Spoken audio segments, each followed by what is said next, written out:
हर हर महादेव, जय शिव शंभु, श्री शिवाय नमस्तुभ्यम। कैसे हैं आप लोग? आशा करती हूँ कि भगवान भोलेनाथ की असीम कृपा आप सभी पर बनी रहे और इस सावन के महीने में आप सभी की मनोकामनाएं भगवान भोलेनाथ और माता पार्वती पूर्ण करें। इसी के साथ आज हम सुनेंगे श्रावण मास की कथा अध्याय 9।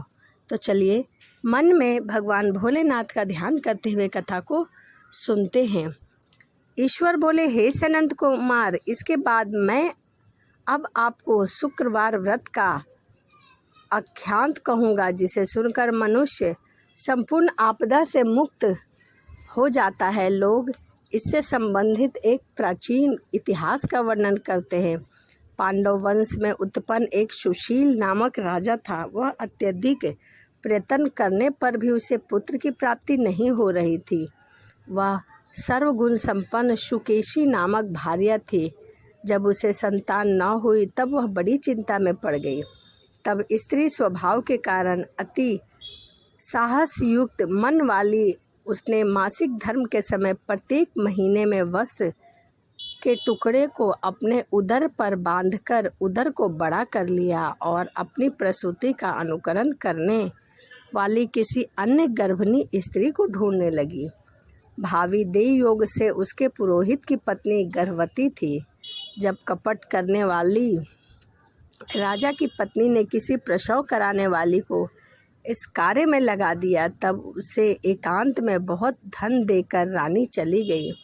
उसके बाद राजा को गर्भिणी जानकर राजा ने उसका पुष्पवन और अनवल्लोभन संस्कार किया। 8वां महीना होने पर सीमोत्तयन संस्कार के समय राजा अत्यंत हर्षित हुए। इसके बाद उस पुरोहित पत्नी का प्रसव काल सुनकर वह रानी भी उसी समय सभी प्रसव संबंधी चेष्टाएं करने लगी।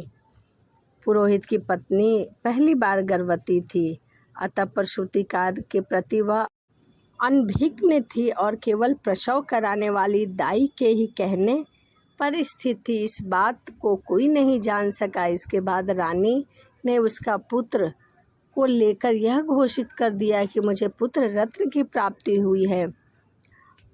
सबके बाद दाई ने पुरोहित की पत्नी के आंखों की बंधी हुई पट्टी को खोल दी। दाई अपने साथ मांस का एक पिंड लाई और उसने उसे दिखा दिया। उसके सामने आश्चर्य तथा दुख प्रकट करने लगी। यह कैसा अनिष्ट है, कहने लगी। अपने पुरोहित पति से इसकी शांति जरूर करवा लेना। कहने लगे कि संतान नहीं हुई, कोई बात नहीं, तुम जीवित हो, यही अच्छी बात है। ईश्वर बोले, राजा के पुत्र जन्म का समाचार सुन जात कर्म संस्कार कराया और ब्राह्मणों को हाथी घोड़े तथा रत्न दिए।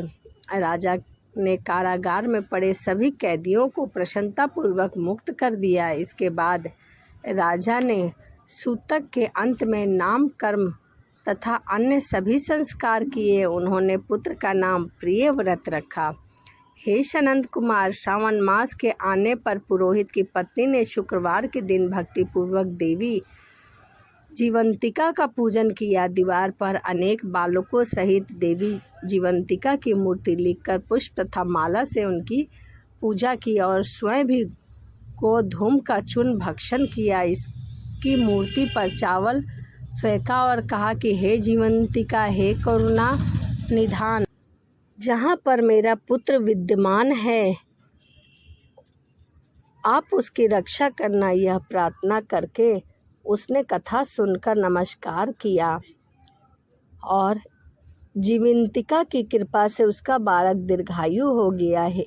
वे देवी उसकी माता की श्रद्धा पूर्वक के कारण दिन रात उस बालक की रक्षा करने लगी। इस प्रकार कुछ समय बीतने पर राजा की मृत्यु हो गई।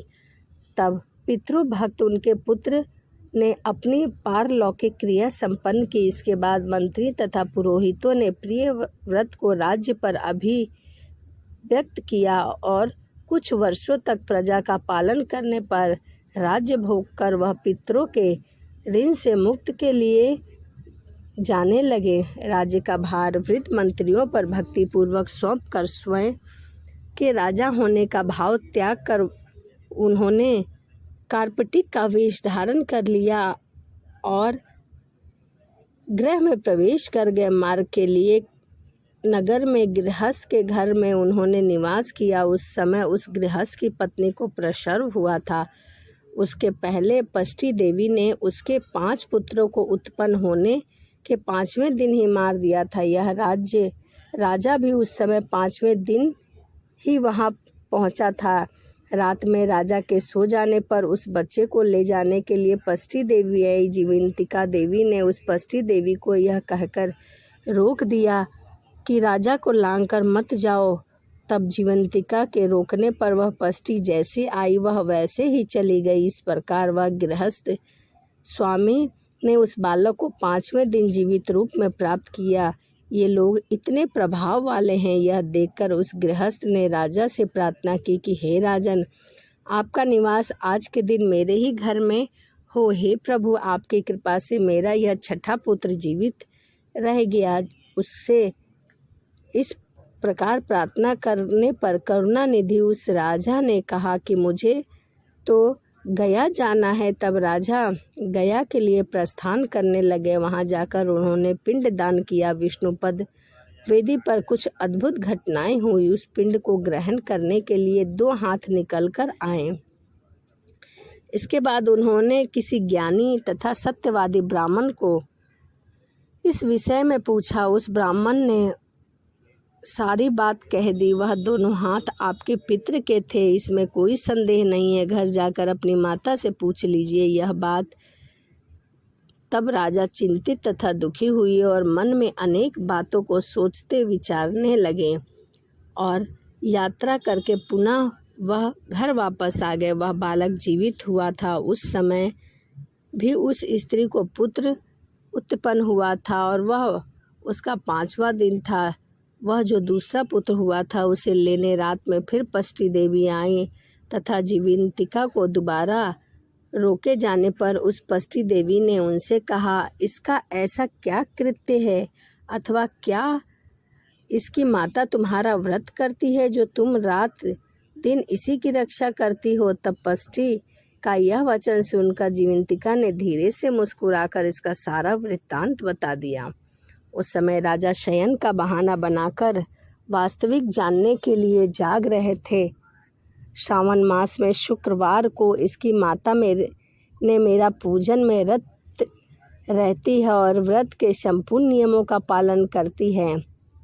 वह सब मैं आपको बताती हूँ। वह हरे रंग का वस्त्र पहनती है, हाथ में चूड़ियाँ धारण करती है। वह चावल के धोने के जल को कभी नहीं लांघती, हरे पत्ते से मंडप बनाती है और मेरा व्रत रखती है। यह सब वह मेरी प्रसन्नता के लिए करती है, अतः मैं उसके पुत्र को किसी को मारने नहीं दूंगी। यह सब सुनकर राजा प्रियव्रत अपने नगर को चले गए। उन्होंने अपनी माता से पूछा कि हे माता, क्या तुम जीवंतिका देवी का व्रत करती हो? इस पर उन्होंने कहा कि मैं तो इस व्रत को जानती भी नहीं हूँ। इसके बाद राजा ने यात्रा का समुचित फल प्राप्त करने के लिए ब्राह्मणों तथा सुवासनियों स्त्रियों को भोजन कराने की इच्छा से निमंत्रित किया और व्रत की परीक्षा लेने के लिए भोजन तैयार किया। भोजन के लिए राजभवन में आना।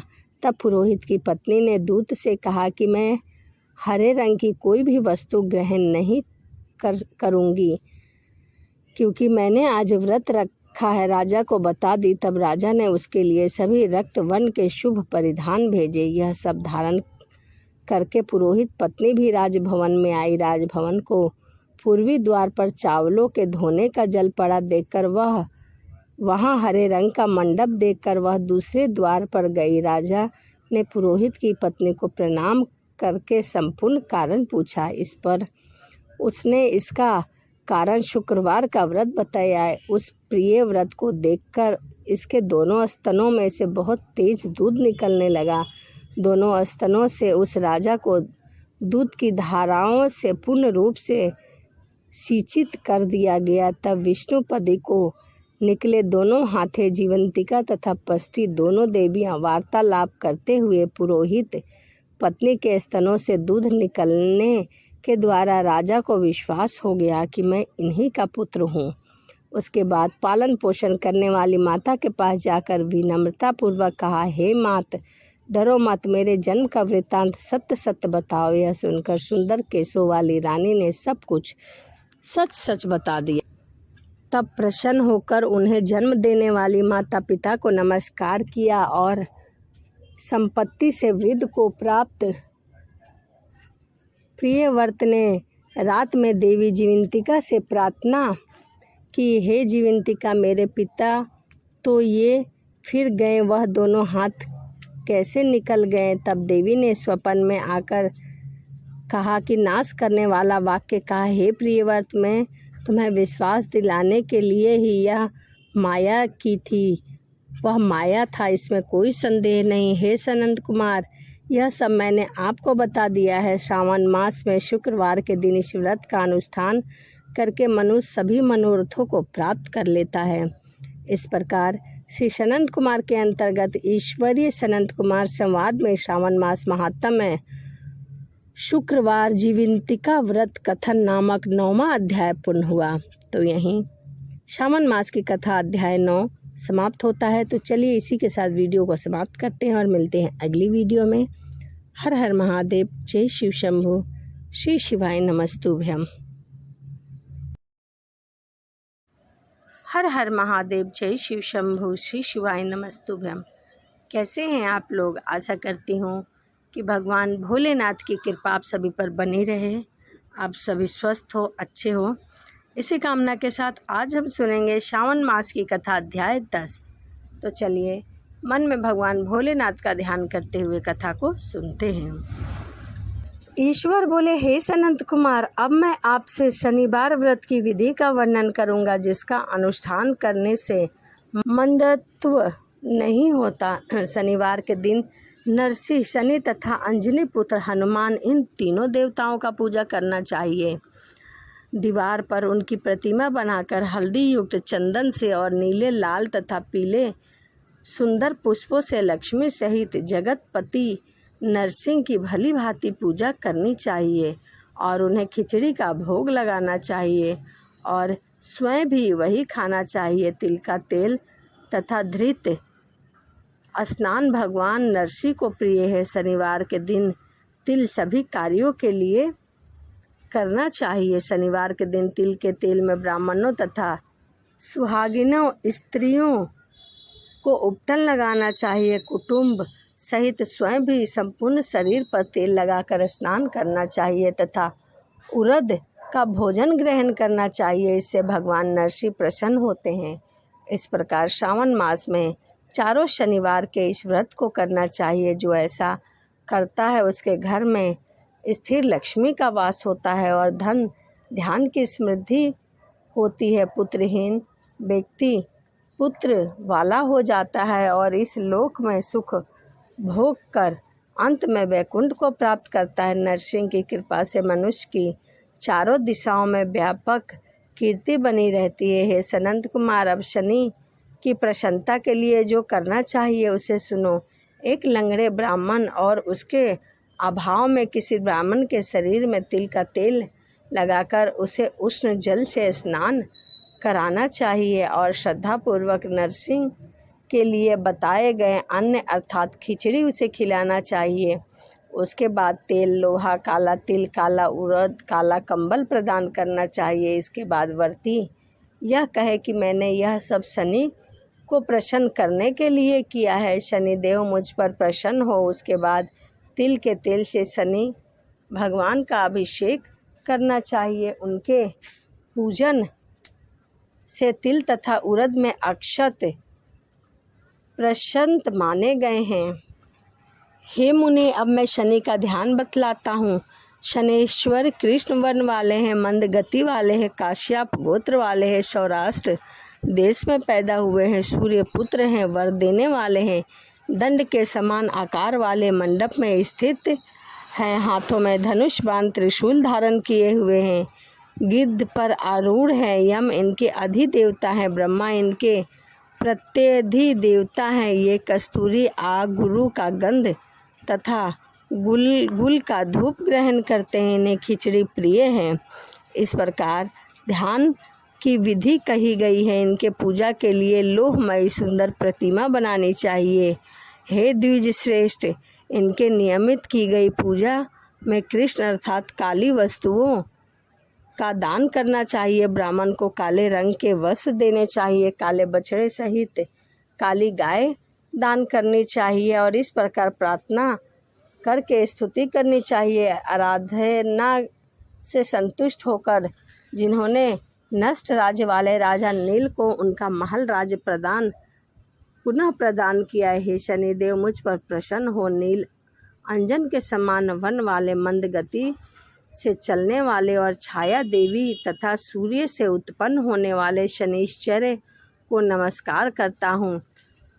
मंडल के कोण में स्थित आपको नमस्कार है। पिंगल नाम वाले आप शनि को नमस्कार है। हे देवेश, मुझ दीन पर शरणागत कृपा कीजिए। इस प्रकार स्तुति के द्वारा प्रार्थना करके बार बार प्रणाम करना चाहिए। 3 वर्णों ब्राह्मण क्षत्रिय वेश के लिए शनि के पूजन में शनि देवी इस दैविक मंत्र का प्रयोग बताया गया है और शूद्रों के लिए पूजन में नाम मंत्र का प्रयोग बताया गया है। जो व्यक्ति दत्तचित्त होकर इस विधि से शनिदेव की पूजा करता है, भक्ति पूर्वक इस विधि से इस व्रत को करता है, उन्हें शनिश्चर के द्वारा लेम मात्र भी कष्ट नहीं होता। जन्म राशि से पहले, दूसरे, चौथे, 5वें, 7वें, 8वें सभी 12वें स्थान में स्थित शनि सदा कष्ट नहीं पहुंचाते। शनि की शांति के लिए